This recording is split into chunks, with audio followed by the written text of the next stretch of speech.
Guys, আমি রাজনীতি করি না এবং রাজনীতি নিয়ে কথাও বলি না, কিন্তু আজকে সকালে শুনলাম যে আগামী রবিবার থেকে নাকি স্কুল, কলেজ, অফিস, আদালত, মার্কেট সবকিছু একটা টাইম মেনটেন করে চলবে। মন্ত্রণালয় থেকে জানানো হয়েছে যে জ্বালানি এবং বিদ্যুৎ সাশ্রয় করার জন্য এই পদক্ষেপটা নেওয়া হয়েছে। আলহামদুলিল্লাহ। এখন কথা হচ্ছে, সংসদের গত অধিবেশনে শুনলাম যে আমাদের কাছে তেল এবং সবকিছু পর্যাপ্ত পরিমাণে মজুদ আছে।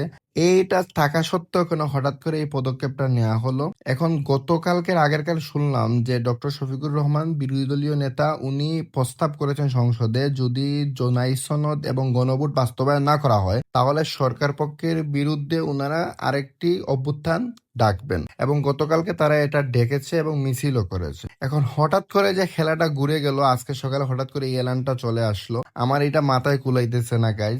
এখন আমরা কি আবার নতুন আরেকটি খেলা দেখার জন্য প্রস্তুত হতে হবে কিনা এটাও আমার জানা লাগবে। যদি তোমরা জানি না থাকো গাইজ, তাহলে প্লিজ আমার কমেন্টে জানাই যাইও, বুঝছো? আর বিশ্বটা যাতে তাড়াতাড়ি শান্ত হয়ে যায় এটার জন্য আল্লাহর কাছে দোয়া করো।